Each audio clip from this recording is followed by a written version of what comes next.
All right, so in part one, we refurbished the clutch. Now we're gonna go through taking the clutch off, installing the other clutch, and then we'll do a test and some of the things that you'll find out there. This is my cross-country bike. It's built like, it's got zippers on it, so it's easy to get stuff on and off. And there's maybe 10 parts on this whole bike you would use on a restoration. But I went ahead to get ready. I took the clutch pedal, footboard off, and the primary cover off. I figure you don't need to know how to do that.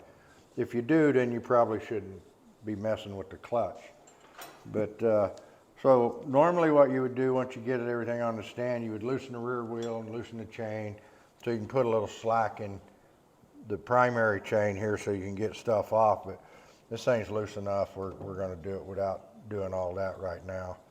So you got your lock nuts, which holds this, I call it the pressure plate. I don't know what the real name is, but that's what I call it. And if you notice, I've got a 9/16 wrench on the out one. The inside one's 5/8 wrench. And the reason do that is so when the cover is on, and I leave these off on the side of the road, if I need to adjust the clutch, then I use my thin 5/8 in here to hold that, and I can reach in there with the 9/16 and lock it tight. It seems like that's the way they would have came originally from the ones I've taken apart, and it's a real thin nut, not like that one. So one of the things you got to look for on these pressure plates is this clutch center, and you can see it's got two flats in it. The clutch pull rod has flats on it, and so that fits on there. That's so things aren't spinning when you tighten it. 9 times out of 10, these are wallered out round, and you can still work if you hold things and tighten it, but it's better to have a good one. I don't know if anyone is making these right now. I think I've seen one vendor that had some. I had 50 made 10 years ago.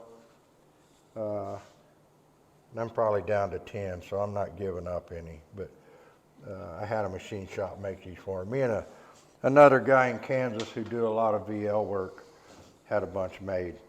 Okay, so this nut here, there's a lock tab in there, which I've already got loose, and that holds this nut. Because this is left-hand thread, theoretically you really shouldn't need a lock tab because it's always kind of going tight as you're going, but I have seen some come loose. So just remember, everything in this area is left-hand thread. This is right-hand thread. Okay, so we're gonna pop this off here.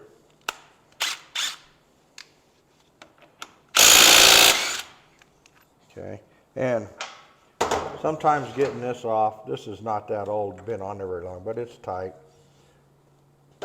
This is a trick I do. May not be for everybody. I don't know if they make a puller to get that off or not, but I use a pickle bar, or what we would use to remove tie rod ends. I put it right in there.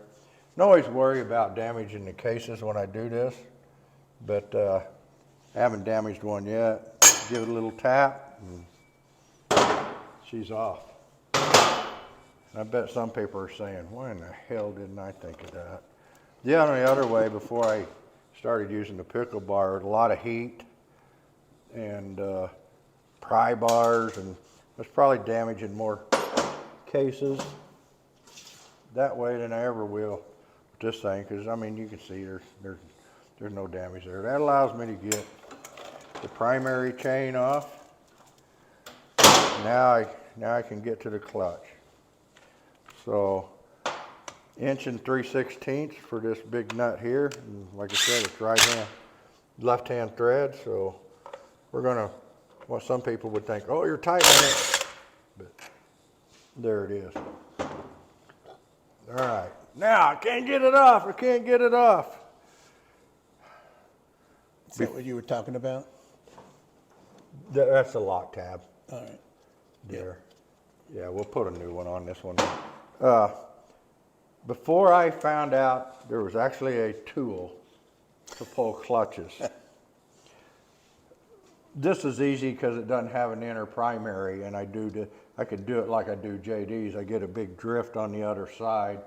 I heat the shit out of that area, and I get over there and I pound on it with a drift until it pops loose. It takes a lot of heat. Another way is you could heat the shit out of that area, get 2 screwdrivers in there and start working it out. But once I got the tool, it's like, are you kidding me? It's kind of funny because I didn't know there was a tool. I was beating on them, I was heating them. I finally called John Numo one day. Says, is there a special tool? Oh yeah, he sent me a picture of it. I went on eBay. There was this original one on there. It was like 150 bucks, which I don't, Replicant is remaking these now. I think Mark Mesa does too. And you buy them from them. I thought it would be broke loose by now. Oh, I think what's going on is that what's left of that retainer clip in there is holding me back. Yeah. So anyway, and there she comes out. And you can see this one's put together right. But, okay, so there's the old clutch pack out.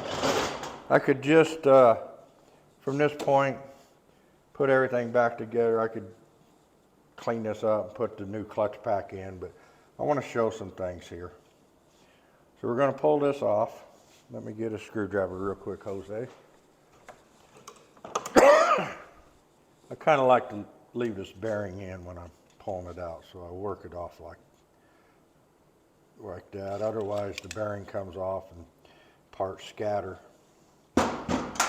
Okay, so behind this, well, I guess I get to put it together anyway.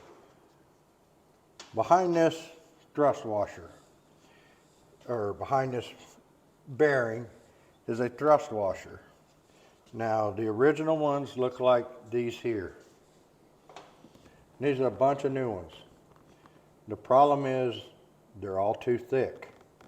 If you buy a new one, and hopefully Sean is listening, we need these 60, 70, 80, 90 thousandths. We need an assortment, just like you would buy flywheel washers. The ones that competition's selling now are around 100. Some of them 105. And we had, me and my buddy in Kansas had some made that were like 74. Okay? But even sometimes that's too thick, and there's a reason why. If you rebuild a transmission and you get a good brand new Eastern main shaft, the tapers are wrong. I've heard that Eastern knows this and they still sell them. So the taper on this is too deep. The clutch goes on there and it sinks in too deep, and then it binds up on the back of everything, and you can't hardly get a thin enough washer. Now, a lot of this is how you set up the in-play and everything when you build your transmission, but I fight these. There is a company out there making main shafts besides Eastern that are very correct. Excuse me. So anyway, you're like, well, what the hell is that washer? Right here. Good old Tractor Supply.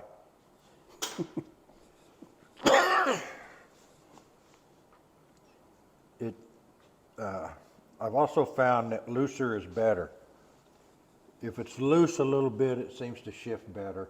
Plus, I know the clutch is always going to work. So I'm going to put this one back on, put this bearing back together. Oh, that was a keyway.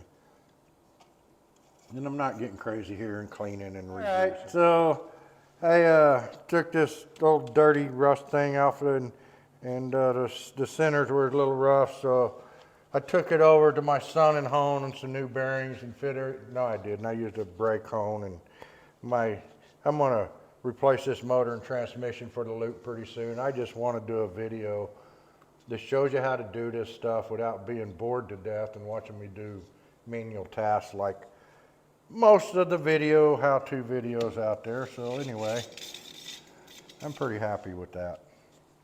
Now the tough part, I gotta find my key, get it back in there. And so I was just talking to a real good friend of mine named Rob, who says he finds it easier to put this all together, this and this piece together, to get over this keyway and line up all in one unit. I've done it that way, but I always fight getting the hub over the bearing and this lined up at the same time. And what happens, and it may happen this time when I go to put this pack in, it pushes the key out. But so I lined shut up 12 o'clock, so at least I have an idea where my clutch is at here at 12 o'clock. Set that at 12, spin this just enough. And so I'm at 12.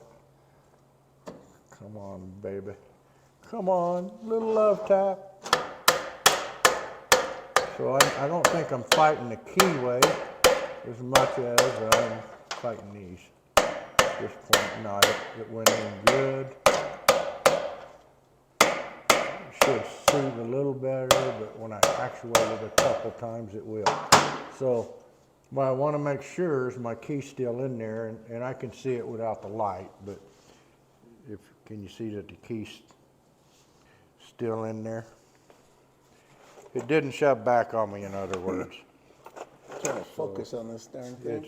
It's in there. See, this is hitting it. That's another way I can tell. Like I say, I would like this to seat better, but we're gonna, after we compress it, then we'll line up a couple of times and we'll get there. The keeper, the lock washer for this nut, I haven't found anyone that sells one that I don't have to modify, and I forgot to modify one for this video, so I'm not going to go through that right now. I'm going to go without it. I know, cutting corners. Do you cut corners and everything? Depends on what I'm doing. So anyway, I don't know what the torque's supposed to be, if it has one. So once you get that tight, you want to make sure this spins. If it's not, if it's binding up in the back, we got that issue with the thrust washer right off the bat. So we got this. That nut goes on this way, and there's a spring, so that holds the spring. So, okay. I'm going to put the clutch center back in here. And we're going to line this up so the flat lines up. We're going to do this. And then we're going to try to get that. Then we're going to press it, and put the 5/8 wrench size back on. Get to a point, then I can quit pressing with it with my finger and hurting myself. Okay. So, and we're going to do this here. And the way I adjust it, see that there? So when I'm back here, when I get to a certain point, it's pushing my clutch rod up. See it? This is moving. Yep. As I tighten it. Mm-hmm. Okay. I want to tighten that until I have about an 1/8 inch play in this here. And that's just the first time. Once I actuate the clutch a few times, it's going to change. Okay? So I temporarily am going to put my pedal on so I can do a couple of tests before I get everything back together.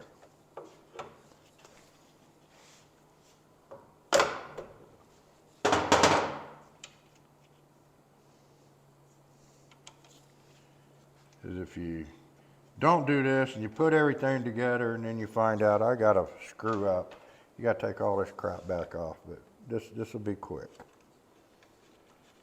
I'm just going to tighten it up a little to test the clutch.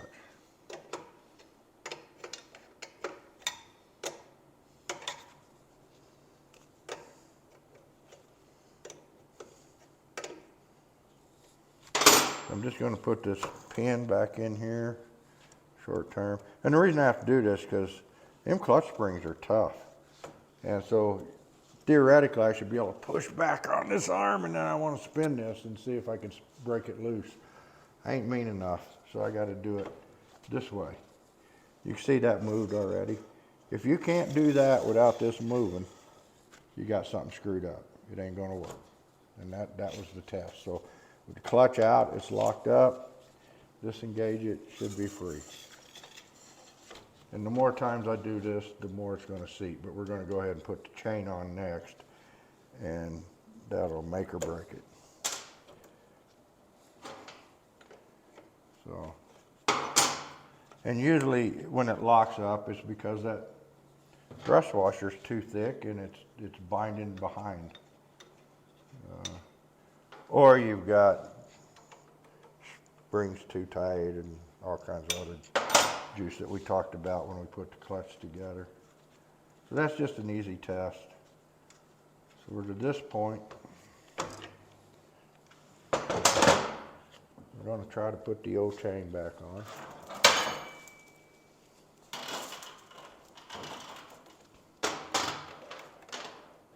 And this chain is really worn out. So I got a 24 sprocket on here. Depending on who you talk to, they said that I should have to have a 92 two-tooth chain, but I don't. It's 90 and it works fine. And transmission adjustments in the center. And I wished I'd have rolled the motor over till the keyway was on top. Because this makes it hard to keep the shit in there. In fact, I may have to roll the motor anyway. Okie dokie. Yeah, so when you wasn't looking, I rolled the motor over so the keyway's on top, so I'm not fighting it. The chain was pretty loose. Like I said before, you might have to loosen the transmission and everything to be able to get this back on. So we got there. I think I can get it this way. I got it off. Other than the chain's got kinks. Oh yeah. Come on, the keyway. There I am. Right on the key. All right. I say that's well, that ain't bad. It's not terrible.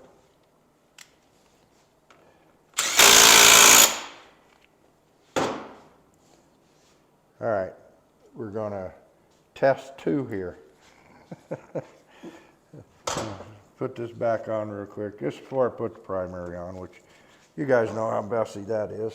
So, like anything I don't have to do twice, let's just go ahead and do it. So, we're gonna put this on temporarily.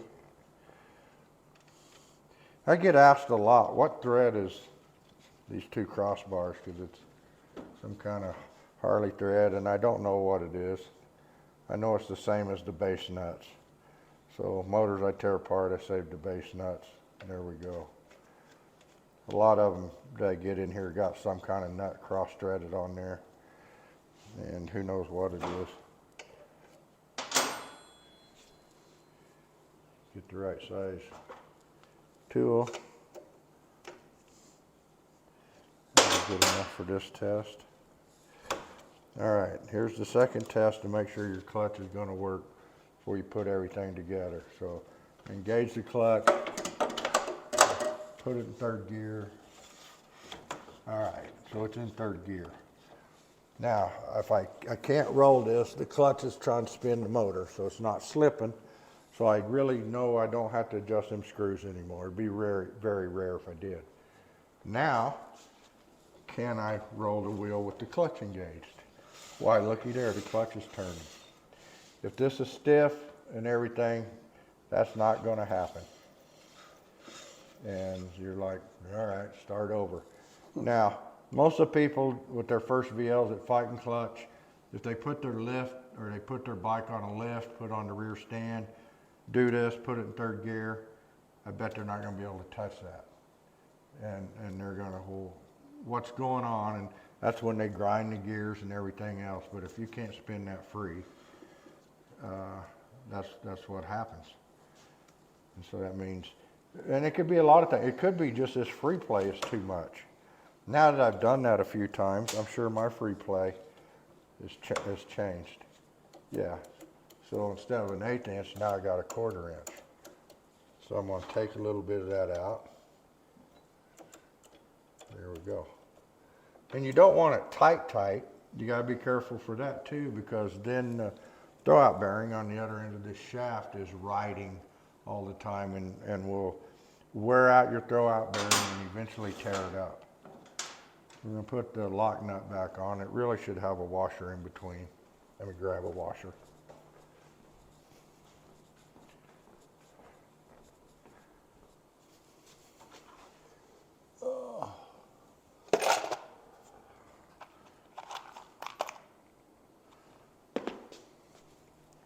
With a washer, that means when you tighten down the lock nut, you're not trying to turn the other nut. So the inside nut will stay where it's at. And this one will just lock it down. And I'm going to back it up anyway. Ah! Almost fell on my foot. That's what we need. We need a little drama in these videos. So, and then I'm going to back it up and tighten that. Don't have to be that tight. Well, now I'm going to be ready to put my primary back on, put things back together, and then we're going to start the bike and see if the clutch will work. We're just going to do that on the rear stand here. You don't need to watch me ride my bike.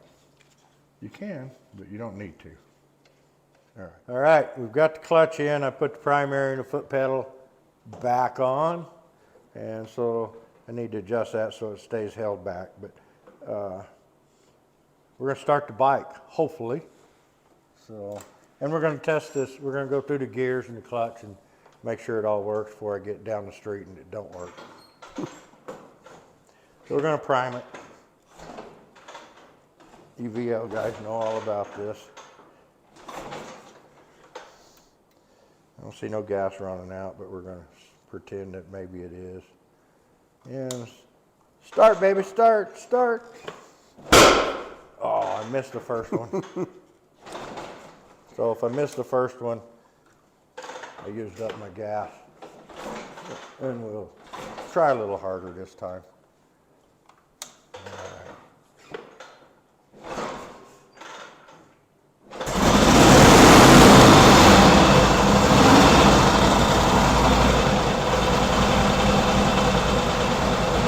Hey, Cole, first kick. Yeah, right. We can edit it that way. All right, I got the clutch in. I put it in first gear. No grinding. And away we go. Yeah.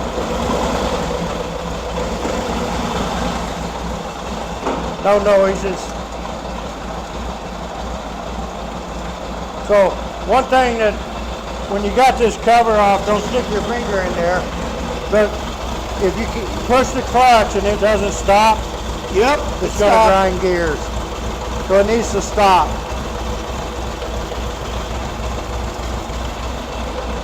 So that's how you rebuild the clutch and then put it in the bike. And I'm sure I left some things out. One thing we talked about when I went to press this back, the friction disc that goes into here is probably pretty worn out. And I can tighten that nut some so it stays locked back, which you want. Got it. Other than that, the guy that did this video, if you want to make your own videos, he's cheaper than a lawyer, $300 an hour, and just sign up Jose. All right.